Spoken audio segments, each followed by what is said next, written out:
রাত্রে তুমি আয়না দেখতে পাবে না, যদি আয়না ভাঙ্গা থাকে ভাঙ্গা আয়না দেখতে পাবে না। চাপ্পালকে উল্টা করে রাখতে পাবে না। এখন অনেক মানুষ চাপ্পাল উল্টা সিধা কর, কি হবে? কিছু হবে না, কোনো হাদিসের কথা নয়। চাপ্পাল উল্টা থাক, সিধা থাক, আর ডাঁড়া থাক আর টেঁড়া থাক, কিচ্ছু হবে না। এটা ভুল ধারণা।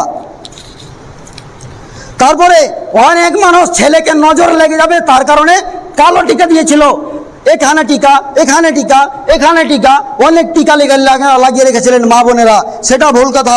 নজর লাগলে কেউ কিছু বাঁচাতে পারবে না। শুধু যদি বাঁচাতে পারে কোরআন হাদিসের দোয়া যেগুলো আছে সেগুলো বাঁচাতে পারবে। যদি আগাদিক দিয়ে কালো বিল্লি চলে যেত বা পেঁচা ডাকতো তাহলে বলতে আজকে দিনটা খারাপ হয়ে গেল। এগুলো ভুল। কুরসিতে বসে মানুষ পা হিলাতে পারবে না, এটা ভুল কথা, কিছু হবে না।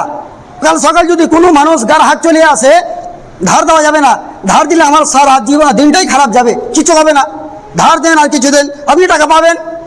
কিন্তু ধার যারা নেয় তারা ভুলে যায়। সমস্ত জায়গায় যে মানুষ ধার নেয়, ধার নেওয়ার সাথে বিল্লু হয়ে থাকে, আর ধার নেওয়ার পর সে রাজা। যদি কারোর স্ত্রী মরে যায়, স্ত্রী মরে পর, তাহলে সে স্ত্রী তার স্বামীকে গোসল দিতে পারবে না, ছুঁতে পারবে না, আর গোসল কাফন দিতে পারবে না। না, সব থেকে উত্তম স্ত্রী মরে গেলে স্বামী গোসল দিবে, কাফন পরাবে।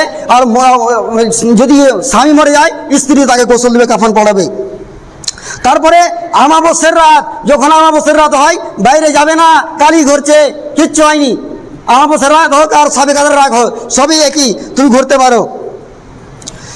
চাঁদের যদি গ্রহণ লাগে, সূরজের চিকাশে গ্রহণ লাগে, তাহলে যার পেটে ছেলে আছে বাড়িতে বের হতে পারবে না। তোমার ছেলে কানা হয়ে যাবে, ল্যাংড়া হয়ে যাবে, কিচ্ছু হবে না। তারপরে অনেক মানুষ উজু করার সময় গার্দানের মাথা করতো, ঘাড়ের মাথা করতো, ঘাড়ের মাথা নাই উজুর সময়। উজু করার পর আসমানের দিকে, আকাশের দিকে লোক উঠিয়া আশহাদু আল্লা ইলাহা, আকাশের দিকে আপনাকে নজর উঠাতে হবে না।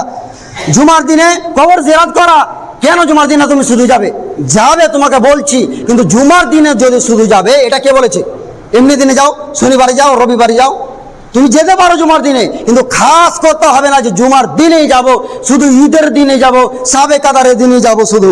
জিনা পেশাব করার পর অনেক মানুষ কি 40 কদম হেঁটে যায়, পেশাব করে পানি দিয়ে হয়নি, কুলুপ করেনি, তাহলে কি ঢাল নিয়ে নিয়েছে, ঢাল নেওয়ার পর ধরে নিয়েছে নুন্য, আর 40 কদম হাঁটছে। কে তোমাকে বলেছে? এটা বদ অভ্যাস। তুমি সবচাইতে বে অভ্যাস মানুষ। 40 কদম তুমি হাঁটবে, চাচি কি করবে? চাচি যদি পেশাব করে ঢেল নাই, তাহলে সেই 40 কদম হাঁটবে? আপনি বলুন বেয়াদব মৌলভী সাহেব, আপনার কথার জন্য বলতে হচ্ছে।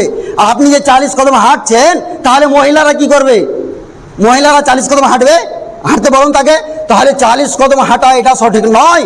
আপনার যদি পানি থাকে, পানি নিয়ে কুলুপ করে